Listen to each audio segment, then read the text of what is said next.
Robert Merrill is a senior at Texas Tech University. His senior thesis explores the problem of water scarcity in the state of Texas and how an interdisciplinary approach may provide answers. Water is vital to life. While it is a renewable resource, increased demand, global warming, and the depletion of groundwater sources are all impacting the fact that water is not renewing itself quick enough to keep up with human consumption. The issue of water scarcity in Texas is critical due to the state's growing population, which increases the demand for water. Hotter temperatures and longer droughts are also contributing to the issue of water scarcity. I will present studies on what is contributing to water scarcity in Texas and what methods have been and can be used to address this issue. Lastly, we will look at efforts like the Pecan Street project in Austin, Texas. Lessons learned from such studies could then be recommended for implementation across the state. The pictures NASA takes of planet Earth show it as a blue planet because 71% of Earth is water. Unfortunately, most of this water is salt water, with only 2.5% fresh water. The majority of this fresh water makes up glaciers and frozen ice caps. Water is essential to life. It makes up 60% of our bodies, and while typically humans can survive without food for 3 weeks, without water, humans will generally only survive for 3 to 4 days. When so much of our planet is made up of water, it is difficult for people to understand that water scarcity is a problem that needs to be addressed. It is not just a problem for poor, underdeveloped countries, but one we are experiencing right here in the United States, and more specifically, Texas.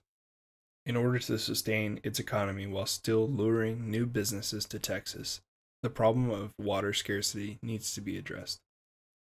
All Texas residents need to have access to great quality, affordable water. If this problem is not addressed, it has the potential to impede the economic growth in Texas. According to the Texas State Data Center, it is projected that the population of Texas will reach 52 million by the year 2047.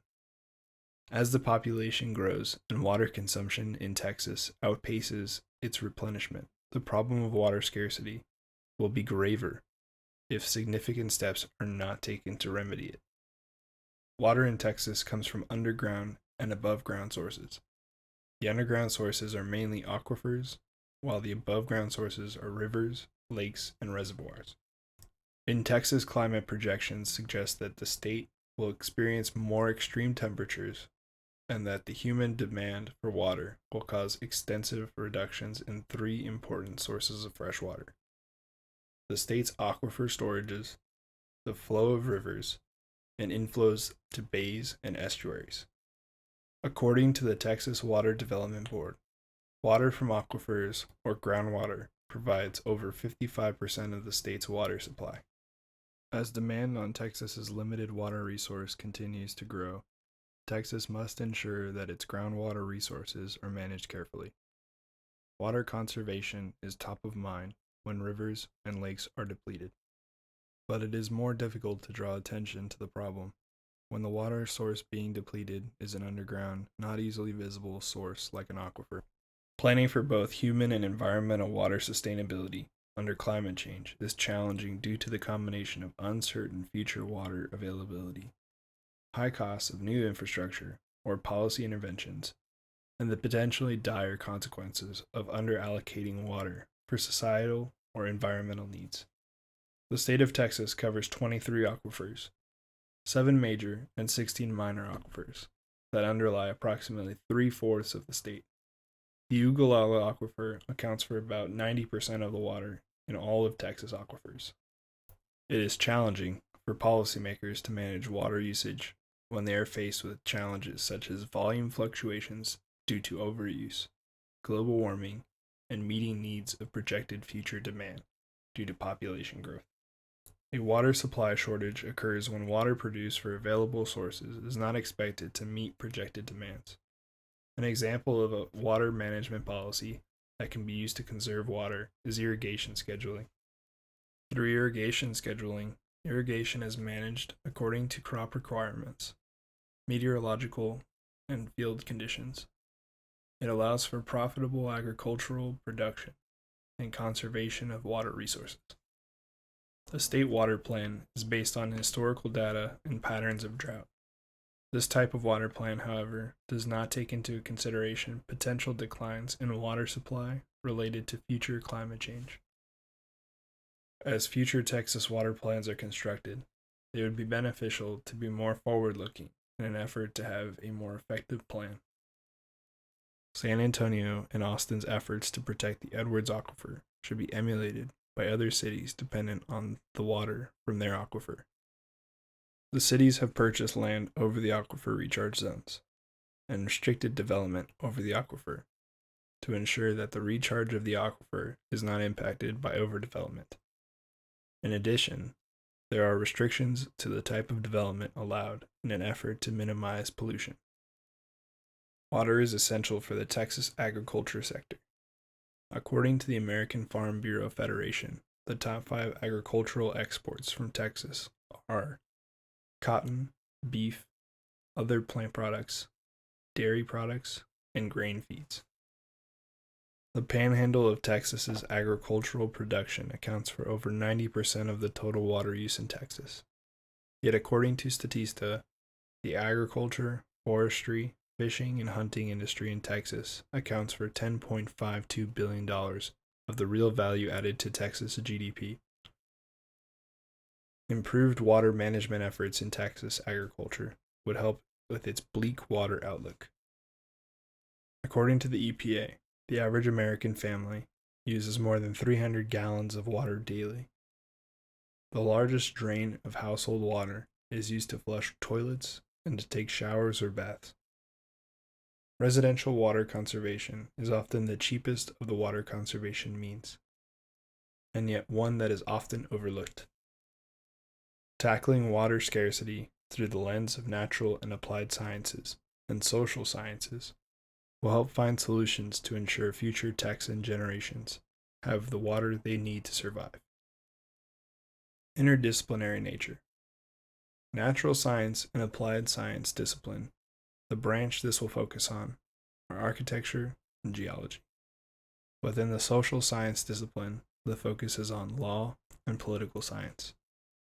One of the most notable examples of urban experimentation is the Pecan Street Project.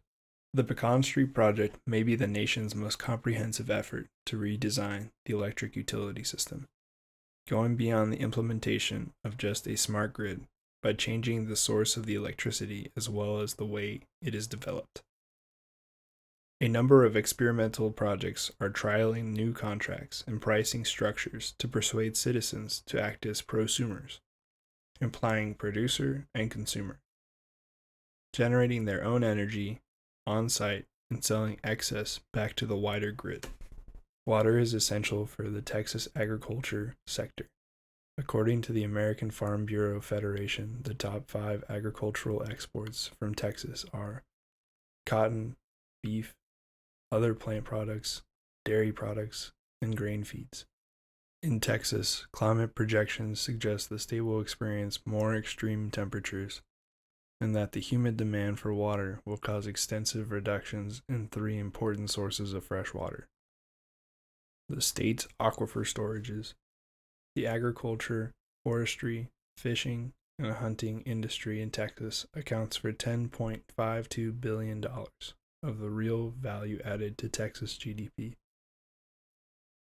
LEED is a third-party green building certification program and the globally recognized standard for the design, construction, and operation of high-performance green buildings and neighborhoods.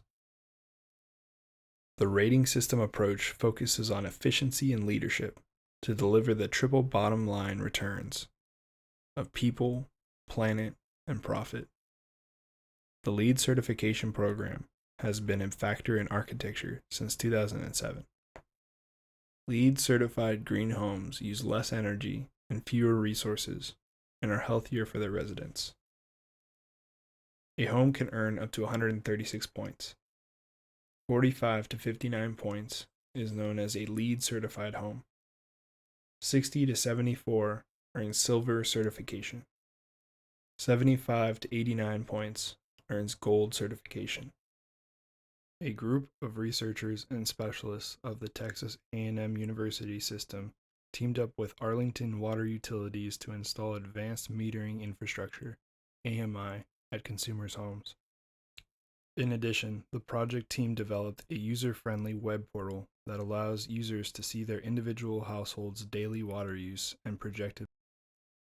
Consumers are able to use this data to track their usage, to plan usage in an attempt to lower their water bills, and to detect water leaks if they see reported usage when household members are away or asleep.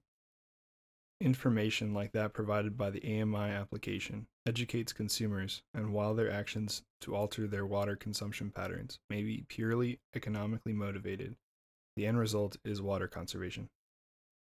According to the model, risk communication goals include building audiences' confidence in the communicator, creating awareness of potential dangers, increasing understanding of the potential dangers, gaining audiences' satisfaction with the proposed solutions, and motivating enactment of the solutions among audience members. The cause model can be used to communicate the risk of water scarcity to consumers. When it comes to water scarcity in Texas, policymakers need to ensure that they can communicate the risk associated with water scarcity confidently. They have to be able to show that they have examined the document through different disciplines. They need to be able to research to create awareness of the problem among residents of Texas to inspire change, because not changing is risky. In conclusion, water is a scarce natural resource in Texas. There is no consensus among different disciplines on the cause of water scarcity. Water plans that govern water usage in Texas are developed every 5 years, and the plan is generally backward-looking and based primarily on historical data. It does not take into account global warming and projected population growth impacts on the water supply. If these two factors are not part of the plan, the water shortage that Texas is facing, water conservation plans should also learn from and incorporate data garnered from the urban experimentation efforts, such as the Pecan Street project and the advanced metering infrastructure. A 5-year water usage plan based on historical data no longer inspires the kind of confidence required to make others look at the problem from different perspectives. Understand that they own part of the problem, and that change is ultimately required by all parties. There needs to be an understanding that unlimited pumping of water from the Texas aquifers is not sustainable, that agricultural use of water in Texas needs to be reduced. The inclusion of incentives for architects that ensure their designs are LEED certified and that incorporate water conservation efforts in their projects. Projected population growth and climate change need to be a part of the water scarcity initiatives. And policymakers need to make sure that all parties understand the impact that these will have on Texas water supplies. The cause model is a tool that should be used to communicate and inspire consumers to make the changes necessary to ensure that we have enough water in Texas to meet the needs of future generations.